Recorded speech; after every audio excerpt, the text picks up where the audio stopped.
Hello students, মই ঋতুপৰ্ণ বৰা আৰু তোমালোকে চাই আছা তোমালোকৰ YouTube চেনেল জ্ঞানম টিউচন। আজি এই ভিডিওটোৰ যোগেৰে তোমালোকৰ যিসকল সায়েন্সৰ ষ্টুডেন্টে এইচএস এক্সামৰ কাৰণে প্ৰিপেয়াৰ কৰি আছা 2026ৰ তেওঁলোকৰ কাৰণে যিখন এতিয়ালৈকে মডেল কুৱেশ্যন পেপাৰ আমি পাইছো কেমিষ্ট্ৰিৰ সেই গোটেই কুৱেশ্যন পেপাৰখিনিৰ আধাৰত মই এটা এনালাইসিস তোমালোকলৈ আগবঢ়াম। আৰু এই এনালাইসিসটো হ'ল মই কিছুদিনৰ আগতে ASSEBয়ে দিয়াই এটা ট্ৰেইনিঙত অংশগ্ৰহণ কৰিবলৈ সুবিধা পাইছিলো যে নতুন কুৱেশ্যন পেপাৰৰ প্যাটাৰ্ন বিলাক কেনেকুৱা ধৰণৰ হ'ব সেই কুৱেশ্যন পেপাৰ বিলাকত ওয়েটেজ বিলাক কেনেকুৱা ধৰণে থাকিব তাৰ ওপৰত এটা ট্ৰেইনিং লৈছিলো সো তাৰ আধাৰত কমপ্লিটলি 100% খুব ডিটেইলত মই এই পেপাৰখিনিৰ পৰা 8খন পেপাৰ আধাৰ হিচাপে লৈ কেনেকুৱা ধৰণৰ কুৱেশ্যন পেপাৰ বিলাক আহিব পাৰে প্যাটাৰ্ন কেনেকুৱা ধৰণৰ হ'ব পাৰে ষ্ট্ৰাকচাৰ কেনেকুৱা ধৰণৰ হ'ব পাৰে তাৰ ওপৰত তোমালোকলৈ এটা এনালাইসিস আগবঢ়াবলৈ লৈছো।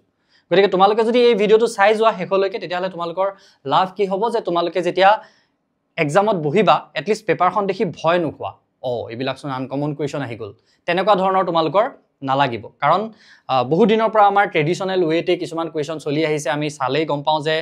এইগিটা টপিকৰ পৰা কুৱেশ্যন আহে এনেকুৱা ধৰণৰ কুৱেশ্যন আহে। গতিকে সেই ট্ৰেন্ডটো কিছু হলাবৰ বাবে নতুন যিখন শিক্ষানীতি এই নতুন শিক্ষানীতিয়ে কিছুমান কি কৰিছে নতুন পদক্ষেপ লৈছে কিছুমান নতুন স্টেপস লৈছে। গতিকে তাৰ আধাৰতহে এবাৰ কিন্তু কুৱেশ্যন পেপাৰ বিলাক নিৰ্মাণ হ'ব তাৰ ওপৰত ট্ৰেইনিংও চলি আছে। এতিয়া প্ৰথমতে যদি তোমালোকে কুৱেশ্যন পেপাৰখন চোৱা কুৱেশ্যন পেপাৰখনৰ থাকিব এটা ষ্ট্ৰাকচাৰ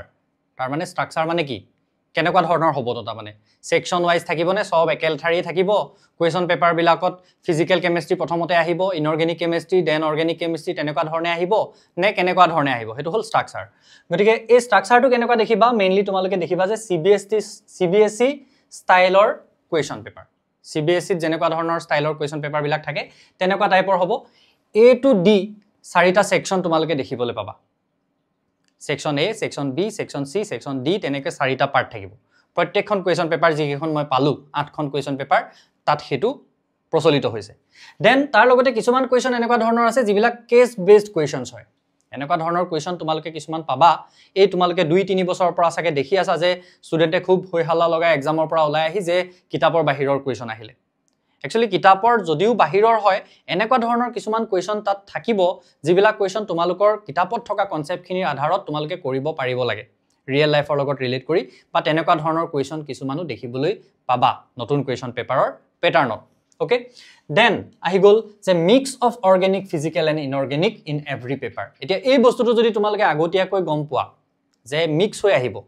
নহলে তো ভয় খোৱাৰ চান্স বহুত বেছি বহুত ষ্টুডেন্ট এনেকুৱা থাকে যোনে কোনোবাই ফিজিক্যাল ভাল পায় কোনোবাই অৰ্গেনিক ভাল পায় কোনোবাই ইনঅৰ্গেনিক কম্পাৰেটিভলি বেছি ভাল পায় ভালটো গুটেগিটাই আমি পাব লাগিব সবতে মাৰ্কস পাব লাগিব কিন্তু তথাপিতো থাকে ষ্টুডেন্টৰ গতিকে ভয় খাই যোৱাৰ চান্সটো থাকে কিন্তু আমি যদি আগৰ পৰাই এই বস্তুটো মেন্টালি প্ৰিপেয়াৰ্ড থাকো যে কুৱেশ্যন পেপাৰত কিন্তু মিক্স হৈ আহিব কুৱেশ্যন বিলাক তেতিয়াহলে আমি কি হয় অকনমান হাজু হৈ যাব পাৰিম। এটা তাৰ পিছতে তোমালোকৰ আহিব টপিক ওয়েটেজ তাৰ মানে অৰ্গেনিকত কিমান পাৰ্সেন্ট মাৰ্কস থাকিব তোমালোকৰ সেই 70 মাৰ্কসৰ ভিতৰতে তাৰ মানে পাৰ্সেন্টেজটো উলিয়াই দিয়া হৈছে ইয়াত কিমান পাৰ্সেন্টেজ ফলো হৈছে প্ৰায় প্ৰত্যেকখন পেপাৰতে সেই বস্তুটো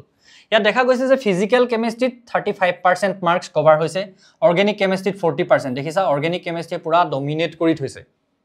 আমি ফাৰ্স্ট ইয়াৰৰ পৰা যেতিয়া পঢ়াই থাকো আমি তেতিয়াৰ পৰাই কওঁ যে অৰ্গেনিক কেমিষ্ট্ৰি কিন্তু ফাৰ্স্ট ইয়াৰ দুটা চেপ্টাৰ কিন্তু সেকেন্ড ইয়াৰ 5টাকৈ অৰ্গেনিকৰ চেপ্টাৰ আৰু বহুত বেছি ইম্পৰ্টেন্ট মাৰ্কস দেখিছা নাই কিমান আছে।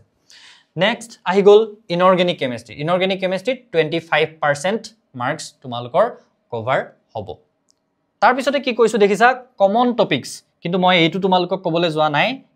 আগতীয়াকৈ মই স্পষ্টীকৰণ এটা দি থৈছো যাতে পিছত মোক কোনেও নফচোৱা যে ছাৰে কৈছিলে এইগিটাই কমন টপিক মই কোৱা নাই যে অকল এইগিটাই পঢ়ি যাবা এইগিটা পঢ়ি গলে তুমি 5 মাৰ্ক পাই যাবা এইগিটা অনলি এই 8খন paper question paper model question পেপাৰৰ এনালাইসিস আৰু পৰাপক্ষত বাকি মডেল পেপাৰ বিলাক বা কুৱেশ্যন পেপাৰৰ প্যাটাৰ্ন এনেকুৱা হোৱাৰ সম্ভাৱনাই 99% আছে গম পাইছানে হেতু মই ক'ব পাৰো কিন্তু এই কমন কুৱেশ্যন কিটা এনেকুৱা নহয় যে এইকেইটা পঢ়িলে হৈ যাব এইকেইটাই জাস্ট এটো বুজাইছে যে এই টপিক কিটা ৰিপিট হোৱা দেখা গৈছে এই পেপাৰ বিলাকত কৰবাত এই কুৱেশ্যন এই টপিক কিটাৰ পৰা কুৱেশ্যন ৰিপিট হোৱা দেখা গৈছে অনলি সেই কথাটোহে বুজাবলৈ বিচৰা হৈছে। অৰ্গেনিকত SN1 SN2 মেকানিজম হেলো এলকেন হেলোৰিনত তোমালোকে পাইছা হেকিটা বহুত ইম্পৰ্টেন্ট তোমালোকে অলৰেডি জানাই এলিমিনেশনৰ ওপৰত কুৱেশ্যন অহা দেখা গৈছে Friedel Crafts Reimer Tiemann aldol condensation amines এবিলাকৰ কুৱেশ্যন ৰিপিট হোৱা দেখা গৈছে আকৌ কৈ দিছো তাৰ মানে একেটাই পঢ়ি গলে তোমাৰ অৰ্গেনিক হৈ যাব হেতু বুলি মই কিন্তু কোৱা নাই কথাটো দেন ফিজিক্যালত দেখা গৈছে অসমটিক প্ৰেছাৰৰ কোৱেশ্চন আহিছে খুবেই আহিছে দেন তোমাৰ কি আহিছে gives free energy যেটো ইকুৱেশন আছে আমাৰ সেকেন্ড চেপ্টাৰত তাৰ কোৱেশ্চন আহিছে ৰেট কনস্ট্যান্টৰ নিউমেৰিক্যাল বেসড কোৱেশ্চন দেখা গৈছে ৰিপিটেডলি দেন ভেপাৰ প্ৰেছাৰৰ ওপৰত কোৱেশ্চনো অহা ৰিপিটেডলি দেখা গৈছে ইনঅৰ্গেনিকত দেখিবা colour oxidation state ligand isomerism magnetic moment এটো মোমেন্ট হৈ আছে মোমেন্ট হ'ব লাগিছিল সো এই বিলাকৰ কোৱেশ্চন বেসিককৈ নহয় একচুয়ালি ৰিপিটেডলি অহা দেখা গৈছে মাৰ্কিং প্যাটাৰ্ন মাৰ্কিংস বিলাক কেনেকুৱা ধৰণে কৰা হৈছে মানে কোনটো সেকশনৰ কোৱেশ্চন বিলাকত কিমান কৈ মাৰ্কস আহিব হেতু এতে ইয়াত মাৰ্কিং টুটকৈ এটা ইম্পৰ্টেন্ট বস্তু লগত ইনক্লুড কৰি দিয়া হৈছে হেতু হল কি যে কেনেকুৱা ধৰণৰ কোৱেশ্চন এই সেকশনৰ যিখিনি কোৱেশ্চন থাকিব এই সেকশনৰ কোৱেশ্চন খিনি 1 মাৰ্কৰ কোৱেশ্চন হ'ব আৰু কিন্তু তাৰ লগত কথাটো হল কি মেইন কথা এটা যে কনসেপ্ট ৰিকল দেখিছানে কোৱেশ্চনৰ টাইপটো কেনেকুৱা কনসেপ্ট ৰিকল বা এমসিকিউ তাৰ মানে কনসেপ্টটো যদি তোমাৰ মনত আছে তুমি মনত কৰি পিনি লিখিব মনত পেলাই লিখিব পৰা কোৱেশ্চন এইলা ইয়াত বিশেষ এনালাইসিস কৰিব লগিয়া বা তুমি নিউমেৰিক্যাল কৰি চাব লগিয়া কোৱেশ্চন অহা দেখা যোৱা নাই মানে এতিয়ালৈকে নেক্সট সেকশন বি 2 মাৰ্কছৰ কোৱেশ্চন দেখিবা আৰু এই কোৱেশ্চন বিলাক কেনেকুৱা হ'ব শৰ্ট আনসাৰ টাইপ কোৱেশ্চন হ'ব ইয়াত কিন্তু নিউমেৰিক্যাল অহা দেখা যাব শৰ্ট আনসাৰ টাইপ কোৱেশ্চন মানে কেনেকুৱা বিলাক হ'ব অকমান লিখিব লাগিব ভাবি পিনি আৰু লগতে কি হ'ব তাত নিউমেৰিক্যাল বেসড কোৱেশ্চন থাকিব নেক্সট সেকশন 3 কেনেকুৱা টাইপৰ কোৱেশ্চন অহা দেখা গৈছে সেকশন সি 3 মাৰ্কছৰ কোৱেশ্চন থাকিব প্ৰতিটো কোৱেশ্চন 3 মাৰ্কছৰ কোৱেশ্চন হ'ব যিবিলাক এনালাইটিক্যাল ৰিজনিং হ'ব ৰিজনিং টাইপ কোৱেশ্চন মাথা লগাব লাগিব কনসেপ্ট লগাই তাত ৰিজনিং লগাই তুমি তাৰ উত্তৰটো লিখিব লাগিব নেক্সট আহি গল সেকশন ডি 5 মাৰ্কছৰ কোৱেশ্চন থাকিব ইয়াত নিউমেৰিক্যাল থাকিব পাৰে ডাঙৰ নিউমেৰিক্যাল অলপ হয়নে এইবিলাক কোৱেশ্চন কিন্তু 2+3 বা 3+2 এনেকুৱা ধৰণৰ প্যাটাৰ্নটো থাকিব পাৰে একেলগে 5 মাৰ্কস একেটাতে নাথাকিব পাৰে হলে দেন মেকানিজমৰ লগত ৰিলেটেড পাঁচটা অৰ্গেনিক ৰিঅ্যাকশন দিয়া আছে গুটে কেটা তুমি ৰিঅ্যাকশন কেটা কমপ্লিট কৰি দেখাব লাগে বা ৰিঅ্যাকশন কেটাৰ এ বি সি কি হয় দেখিছা তেনেকুৱা ধৰণৰ কোৱেশ্চন সো তেনেকুৱা ধৰণৰ বিলাক ইয়াত থাকিব পাৰে নেক্সট কেস বেসড কোৱেশ্চন এই যে মই কলো যে অলপ কনসেপ্ট বেসড নিজৰ মাথা লগাই কৰিব লগিয়া তেনেকুৱা টাইপৰ 5 মাৰ্কছৰ কোৱেশ্চন দেখিবলৈ পাবা নেক্সট হৈ গল পেপাৰ টেন্স সো বেসিকে কি আহিছে so organic mechanism dominate organic মেকানিজমৰ পৰা কোৱেশ্চন অলমোস্ট 40% দেন ফিজিক্যালৰ পৰা নিউমেৰিক্যাল বেসড তাৰ মানে কোনটো পাৰ্টৰ কেনেকুৱা ধৰণৰ কোৱেশ্চন বেছি আহিছে ইয়াত হেতু বুজাবলৈ বিচৰা হৈছে সো অৰ্গেনিকত মেকানিজম বেসড কোৱেশ্চন বেছি আছে ফিজিক্যালত নিউমেৰিক্যাল বেসড কোৱেশ্চন বেছি আছে ইনঅৰ্গেনিকত ৰিজনিং বেসড কোৱেশ্চন বেছিকে দেখিবলৈ পোৱা গৈছে তাৰ পিছতে এই যিখিনি বস্তু দেখিছা এইখিনি অকনমান হায়াৰ লেভেলৰ বস্তু যিখিনি মই যেটো ট্ৰেইনিংৰ কথা কৈছিলো যেটো ট্ৰেইনিংত মই অংশগ্ৰহণ কৰিছিলো তাত আমাক বুজোৱা হৈছিল আৰু লগতে এটো কোৱা হৈছিল যে আমি যাতে ষ্টুডেন্টৰ লগত এইখিনি কথা ডিসকাস কৰো এইখিনি কগনিটিভ ডিমান্ডস তাৰ মানে আলটিমেটলি ইয়াত কি বুজাবলৈ বিচৰা হৈছে কি কৰিছিলে সোৱা যে এখন যিখন নতুন শিক্ষা নীতি তাৰ মতে এই যিবিলাক আমাৰ বেলেগ ষ্টেট বোৰ্ড আছে এই ষ্টেট বোৰ্ড বিলাকৰ কোৱেশ্চন পেপাৰ কিছুমান কি কৰা হল এনালাইসিস কৰা হল যে তাত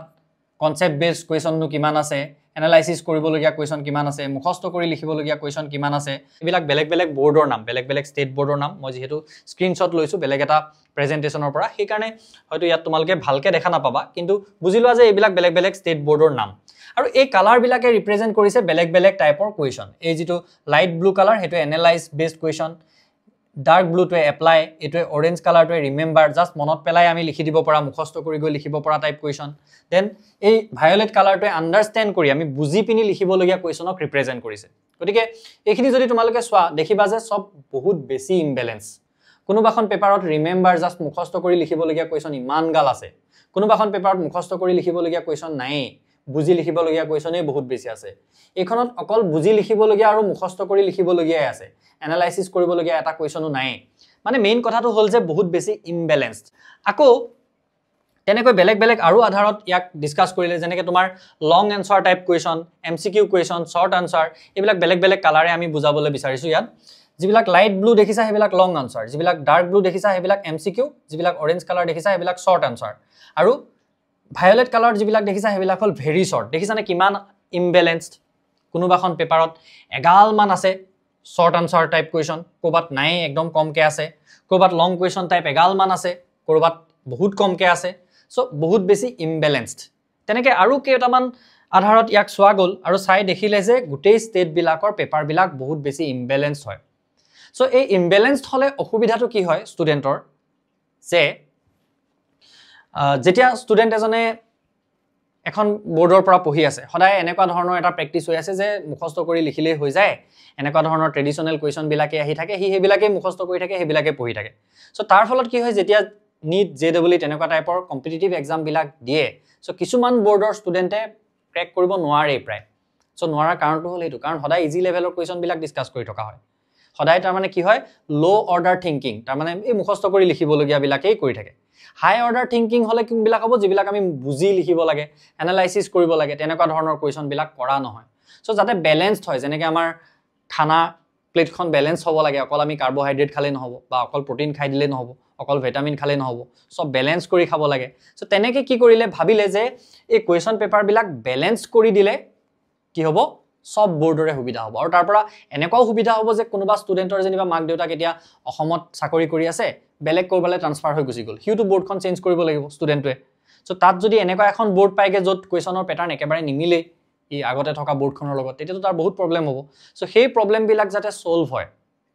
গম পাইছানে? উদ্দেশ্য তাৰমানে মহৎ, এনেকুৱা প্ৰশ্নৰ পেটাৰ্ণ চেঞ্জ কৰাৰ উদ্দেশ্যটো এনেকুৱা নহয় যে ষ্টুডেণ্টে ফেইল কৰক, উদ্দেশ্যটো মহৎ, ষ্টুডেণ্টৰে লাভ হ'ব। চ' সেইকাৰণে কি কৰা হৈছে, এতিয়া বেলেঞ্চ টাইপ কুৱেশ্যন পেপাৰ বনাবলৈ বিচৰা হৈছে। এতিয়া তোমালোকৰ যিখন কুৱেশ্যন পেপাৰ আছে তাত এইটো কেনেকৈ এপ্লিকেবল হৈছে চোৱা। তোমালোকৰ যিখন কুৱেশ্যন পেপাৰ আছে তাত ৰিকল কৰি লিখিবলগীয়া, তাৰমানে জাষ্ট মুখস্থ কৰি, বা তোমাৰ যদি কনচেপ্টটো মনত আছে তেতিয়াহ'লে তাৰ পৰা ডাইৰেক্টলি লিখি দিব পৰা কুৱেশ্যন 35% তোমালোকে দেখিবলৈ পাবা। এপ্লিকেশ্যন কৰিবলগীয়া, এই ধৰি লোৱা ফিজিকেলৰ যিবিলাক আমি নিউমাৰিকেল কৰিবলগীয়া হয় সেইবিলাক, বা ৰিয়েকশ্যন এটাৰ মেকানিজমটো তুমি বুজি থোৱা আছে, তাক এপ্লাই কৰি কিবা এটা তুমি কনভাৰ্ট কৰিব লাগে, কনভাৰ্চন ৰিয়েকশ্যনবিলাক। চ' সেইবিলাক তেনেকুৱাবিলাক কিহৰ আণ্ডাৰত আহিব, এইবিলাক এপ্লিকেশ্যন বেছড। দেন এনালাইটিকেল বা এনালাইটিকেল ৰিজনিং কৰিবলগীয়া, ৰিজনিং কৰি লিখিবলগীয়া কুৱেশ্যন কিমান আহিব, 25% আহিব। এতিয়া এইখিনি হ'ল এনালাইচিছখিনি, আৰু তাৰ লগতে তোমালোকক এটা বস্তু মই আগবঢ়াইছোঁ কি, এইটো যে ৰিভিজন কৰিলে, কেনেকৈ ৰিভিজন কৰিলে তোমালোকৰ সুবিধা হ'ব মোৰ মতে। কাৰণ তোমালোকে গোটেইকেইখন পেপাৰৰ এনালাইচিছটোৰ পৰা দেখিলাই যে অৰ্গেনিকৰ ৱেইটেজ বহুত বেছি আছে। গতিকে যদি তুমি প্ৰিপেয়াৰ কৰোঁতেও নিজক তেনেকৈ প্ৰিপেয়াৰ কৰা যে অৰ্গেনিকখিনি তুমি প্ৰথমতে পঢ়া, ভালকৈ ৰিভিজন কৰা, দেন ফিজিকেল, দেন ইনঅৰ্গেনিক, তেনেকুৱা ধৰণে যদি তুমি প্ৰিপেৰেশ্যনটো কৰা, তেতিয়াহ'লে তাৰ পৰা চাৰ্টেইনলি তোমাৰ লাভ হ'ব, গম পাইছানে? চ' সেইকাৰণে তুমি এনেকুৱা নহয়, মই এইটো কোৱা নাই যে তুমি অৰ্গেনিকখিনি পঢ়ি একদম কমপ্লিট কৰি লোৱা, একমাহমান সময় লোৱা, তাৰপিছত একমাহ তুমি ফিজিকেল পঢ়া, সেইটো মই কোৱা নাই। ৰেগুলাৰ বেচিছত পঢ়োঁতেও, ইনফেক্ট তুমি যেনিবা ডেইলিয়ে তুমি গোটেইকেইখনেই পঢ়িছা, অৰ্গেনিক, ফিজিকেল আৰু ইনঅৰ্গেনিক, তেতিয়াও তুমি এটা অৰ্ডাৰত তাৰমানে তাক ৰিভিজন কৰিব পাৰা। তাৰ পৰাও মই ভাবোঁ যে কিছু পৰিমাণে তোমাৰ লাভ হ'ব। সেইকাৰণে মই তোমাক ছাজেষ্ট কৰিম, তোমাৰ বেলেগ আইডিয়া থাকিব পাৰে, বেলেগ ধৰণে সুবিধা হ'ব পাৰে, বাট মই ছাজেষ্ট কৰিম যে তুমি এনেকুৱা ধৰণে ৰিভিজন কৰা। চ' আজিৰ ভিডিঅ'টোত এইখিনিয়ে, মই তোমালোকক জাষ্ট এটা এনালাইচিছ আগবঢ়ালোঁ। যদি তোমালোকে গুৰুত্ব সহকাৰে লৈছা, তেতিয়াহ'লে তোমালোকৰ ইয়াৰ পৰা আই থিংক বহুত বেছি লাভ হ'ব। আৰু ইয়াৰ পৰৱৰ্তী ভিডিঅ'বিলাকত এই যিকেইখন কুৱেশ্যন পেপাৰৰ আধাৰত, 8খন কুৱেশ্যন পেপাৰৰ আধাৰত মই এই এনালাইচিছটো কৰিলোঁ, সেই কুৱেশ্যন পেপাৰকেইখন তোমালোকৰ লগত ডিছকাছ কৰিবলৈ যত্ন কৰিম। চ' আজিলৈ ইমানেই, নেক্সট ভিডিঅ'টোত তোমালোকক লগ পোৱাৰ আশাৰে, থেংক ইউ।